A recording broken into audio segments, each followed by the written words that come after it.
Ante las mareas de todos los días,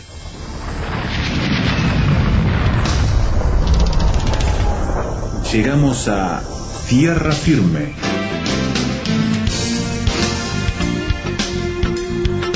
Diálogos de actualidad con Salvador de Lutri. La seguidilla de programas con Salvador de Lutri en Tierra Firme nos ha mostrado que hay una tendencia social que está creciendo y se hace cada vez más evidente y nos preocupa, y queremos presentársela a usted para ver qué opina también y nos ayude a pensar en ello. Creemos, Salvador, que hay, en base a todos los indicios que vamos acumulando, que hay una desvalorización de lo que es el valor de la vida. Sí, realmente estamos en un momento crucial, digamos, en la cultura occidental, que siempre ha defendido la vida, donde han aparecido muchos elementos perturbadores de ese concepto. Uno de los elementos, por ejemplo, es el terrorismo, ¿no?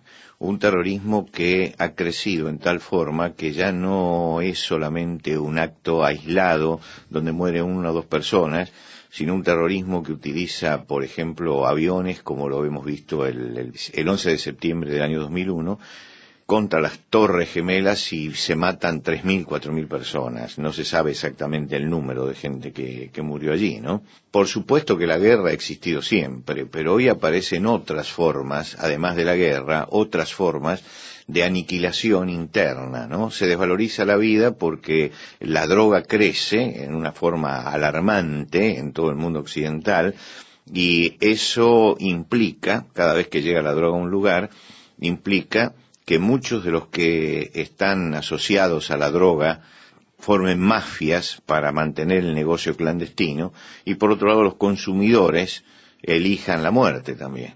Lo que quiere decir que va creciendo una desvalorización de la vida, los jóvenes se van arrojando en brazos de la muerte a través de la droga, a través de un sexo que no reconoce límites, mientras que crece el SIDA, y se juega la ruleta rusa con esto. Y yo creo que cuando se juega la ruleta rusa con el sexo, cuando se juega la ruleta rusa con la droga, cuando comienzan a surgir estos grupos clandestinos o parapoliciales, lentamente la sociedad va aceptando que la vida no tiene valor. Incluso, como lo hemos hablado aquí con Ezequiel, en este espacio de Tierra Firme, la creación y el surgimiento de tribus urbanas con neto perfil muy oscuro, mostrando una tendencia que incluso desvaloriza la vida dentro de lo que es la concepción de esos muchachos, muestra también otro ángulo del tema. Bueno, ese es otro de los aspectos, ¿no?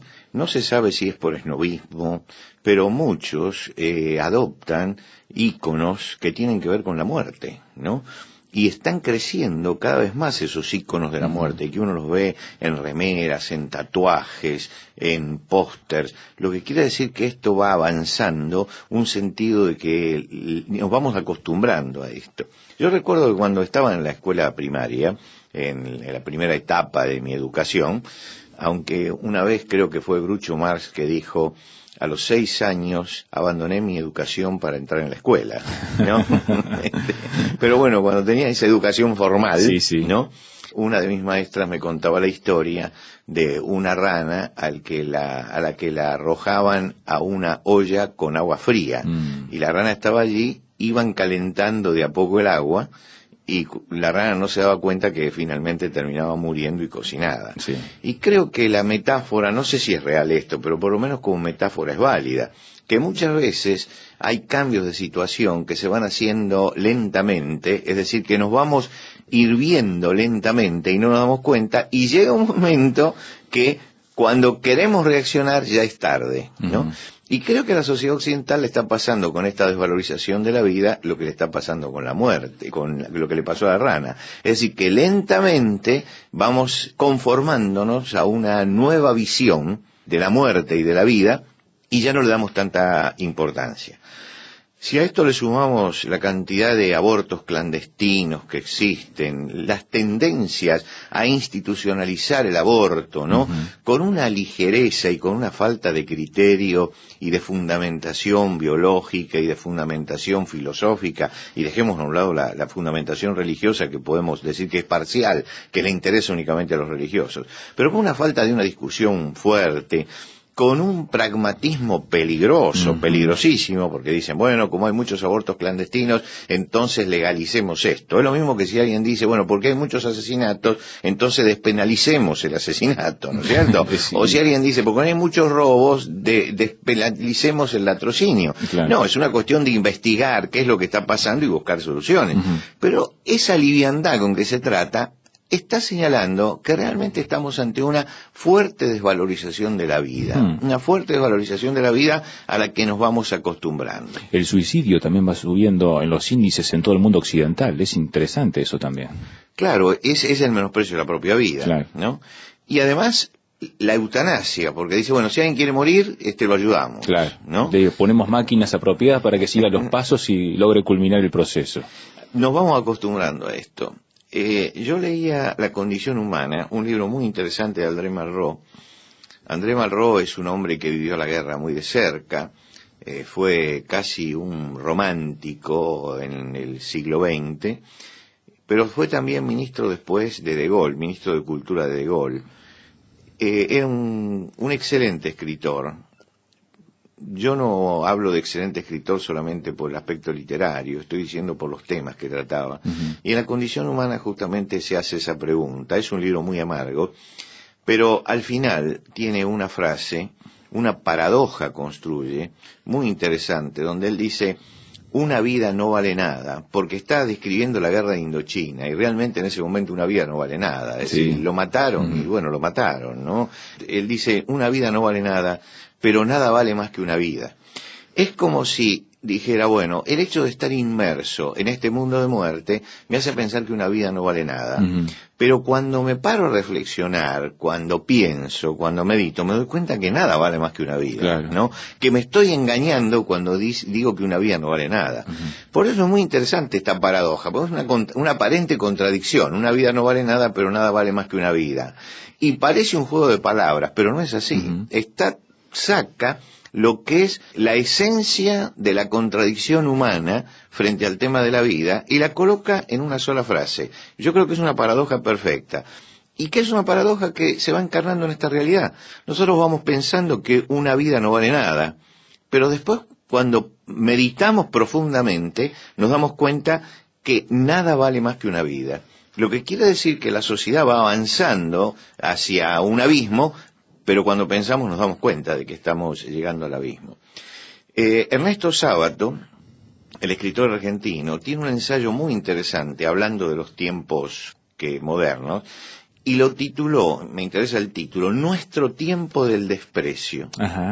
Es decir, como si este tiempo se caracterizara por un desprecio a los valores, por un desprecio a la vida, y él lo califica ya como tiempo de desprecio, como si esta fuera la característica saliente de la época, despreciar todas las cosas, ¿no? Y despreciar las cosas valiosas. En los viajes que hice por América Latina y también por los Estados Unidos, pude comprobar lo que es la desvalorización de la vida, ¿no? En algunos casos porque llegué a países que estaban en guerras internas, los carteles del narcotráfico, y veía los cadáveres tirados en la calle y la gente ya perdía toda sensibilidad. Conversé con algunos profesionales en esos países y me decían, bueno, aquí cada persona tiene un muerto en su familia, ¿no? A alguien le han matado. Lo que quiere decir que se van acostumbrando a que, bueno, esta es la realidad que vivimos. Me comentaban de una ciudad latinoamericana, importante ciudad latinoamericana, que cada fin de semana hay 80 asesinatos, ¿no?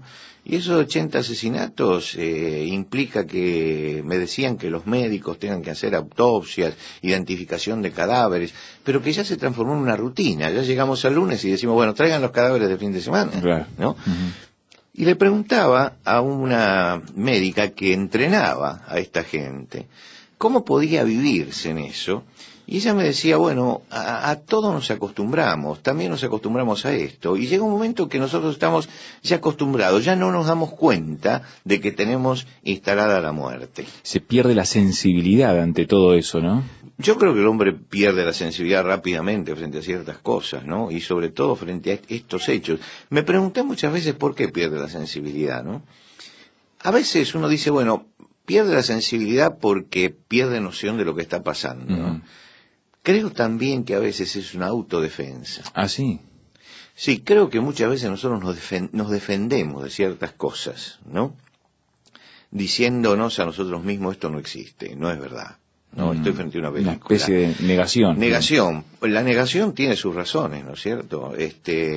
La negación es una forma de evadir el problema central que lo está molestando, que lo hiere tan profundamente que prefiero no verlo, ¿no?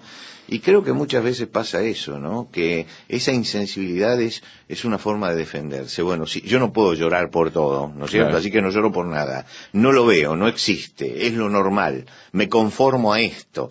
Son todos mecanismos de defensa para no caer en una profunda depresión. Hacemos una pausa, estamos charlando sobre la desvalorización de la vida en la sociedad occidental. ¿Qué está pasando? ¿Por qué nos invade este tipo de forma de encarar el desprecio que está habiendo hacia lo que es el valor, la sacralidad de la vida? Ya venimos en Tierra Firme.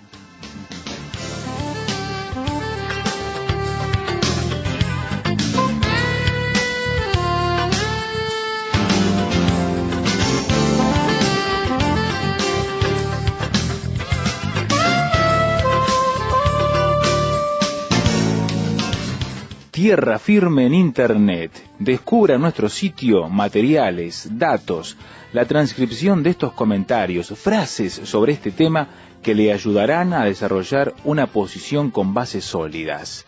Visítenos en www.tierrafirmertm.org www.tierrafirmertm.org. Tierra Firme es una producción de Radio Transmundial.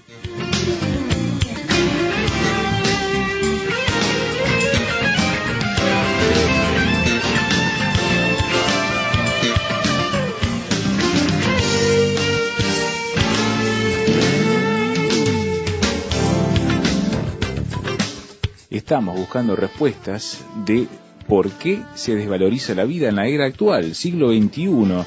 El hombre ha recorrido mucho sobre esta tierra, aparentemente tendría que ir en esa idea del progreso constante, ir creciendo y buscando nuevos horizontes, pero parece que hay un desprecio, Salvador, al cual no le encontramos explicación todavía.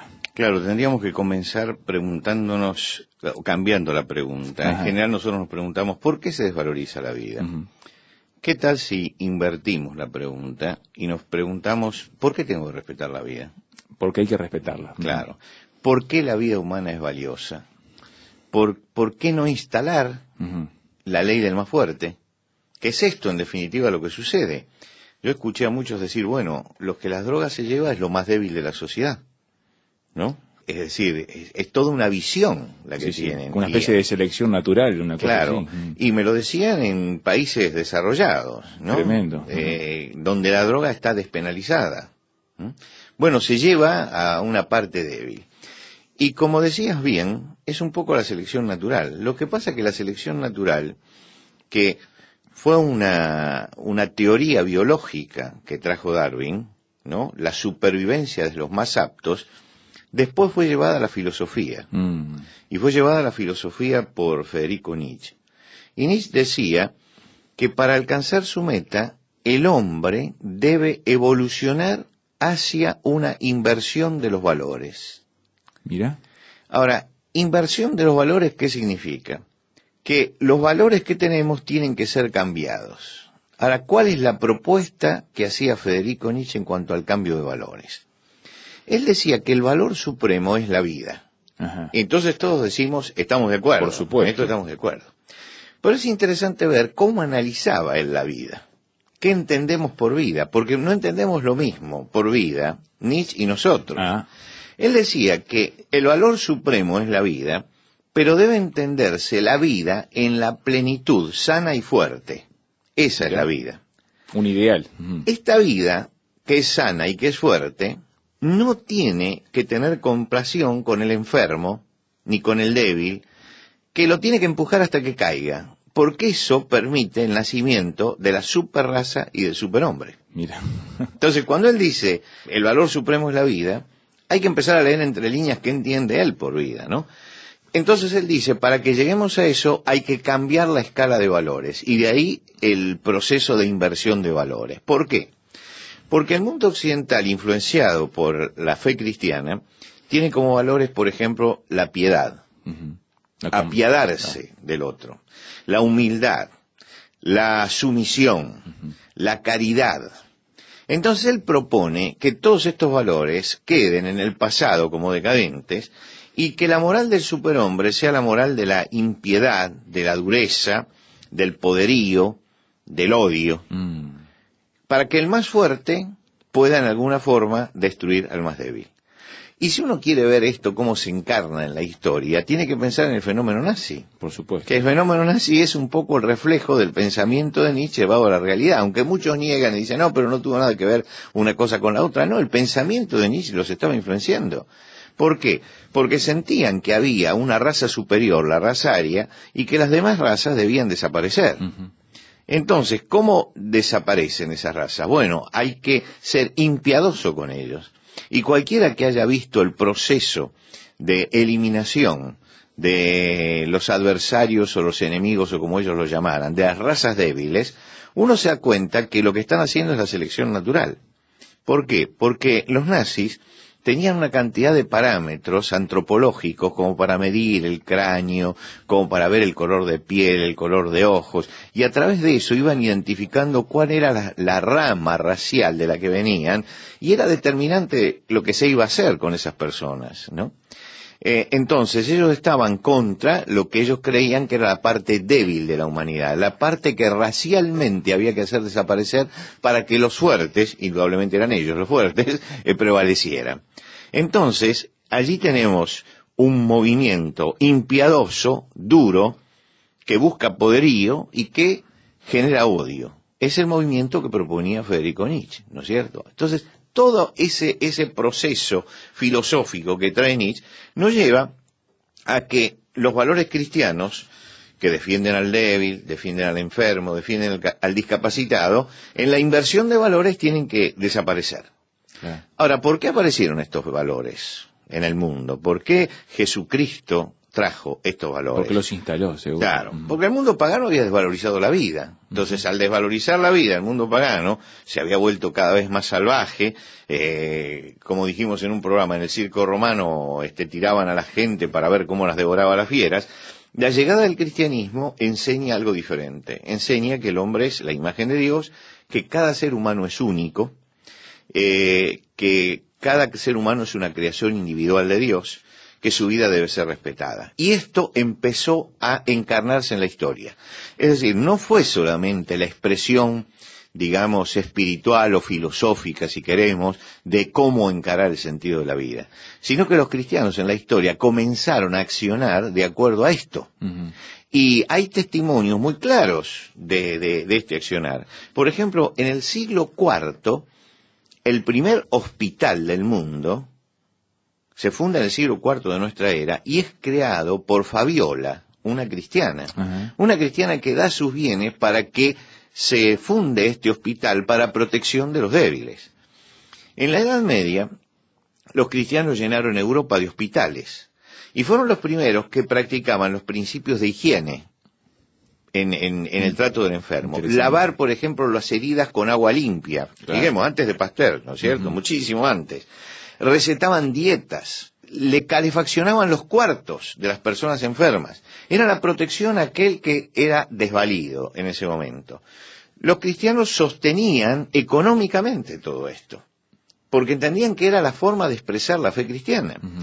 En el siglo II, San Giacomo redacta una carta pastoral y indica esto: si un cristiano se enfermaba, se debía notificar a los presbíteros de la iglesia y a los diáconos y diaconisas para que fueran a visitarlo y para que atendieran a su necesidad.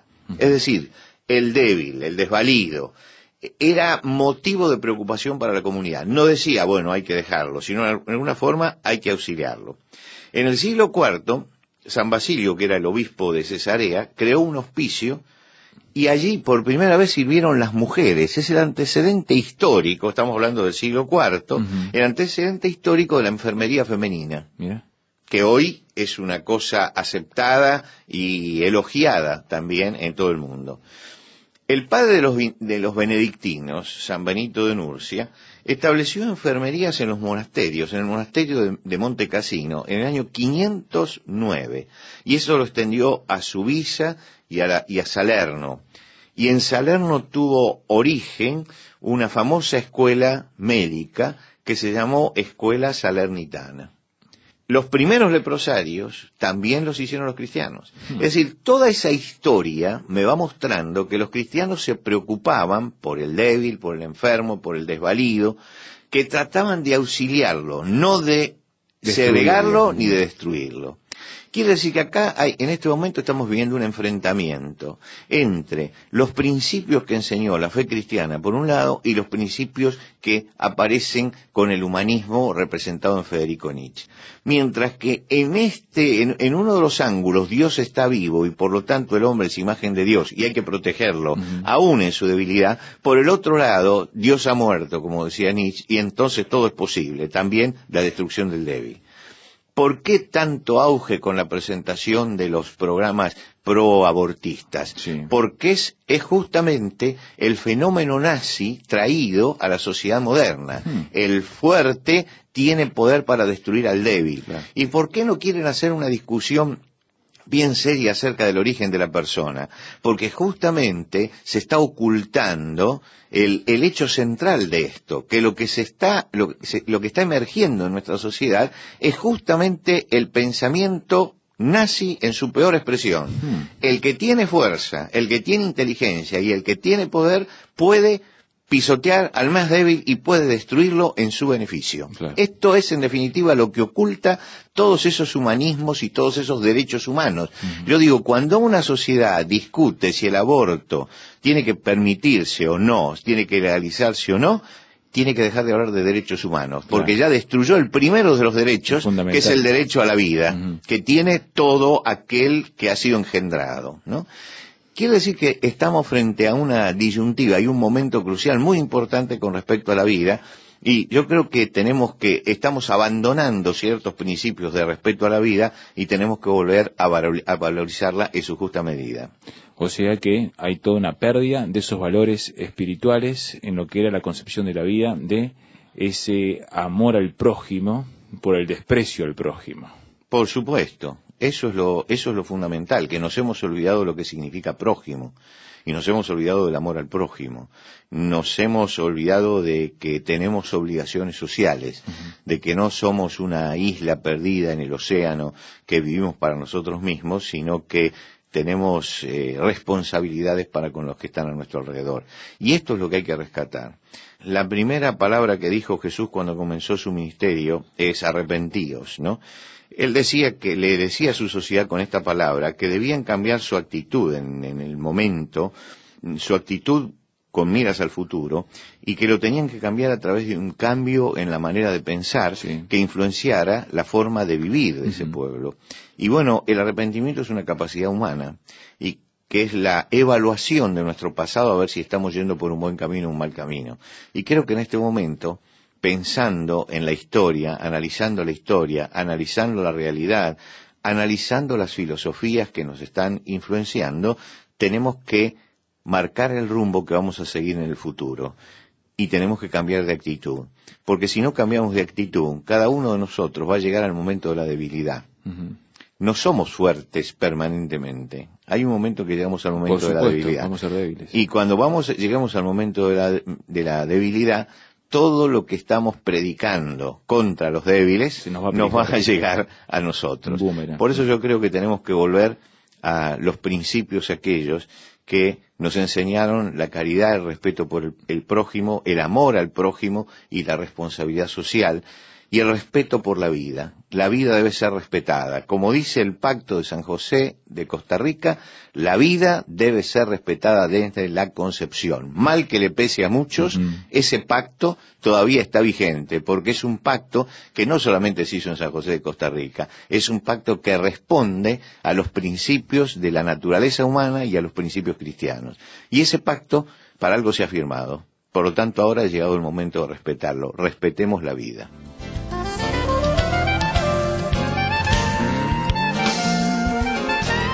Los grandes músicos en tierra firme.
La música de Bach en tierra firme por la Turtle Island String Quartet, que nos compartía esta versión adaptada a jazz de la obra de Bach, también muy interesante y pareció pertinente compartirla con ustedes.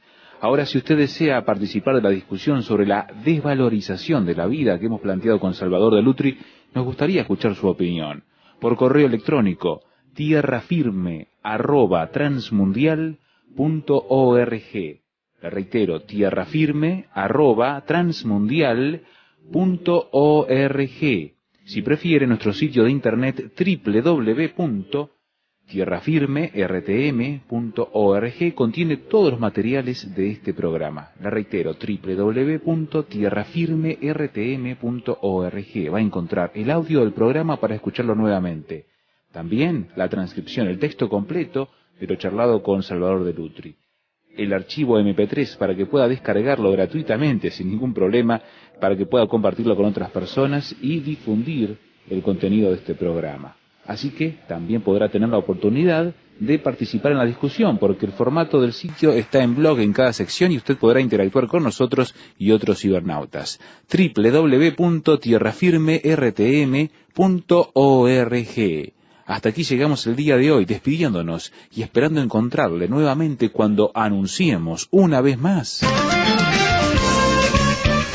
Tierra Firme.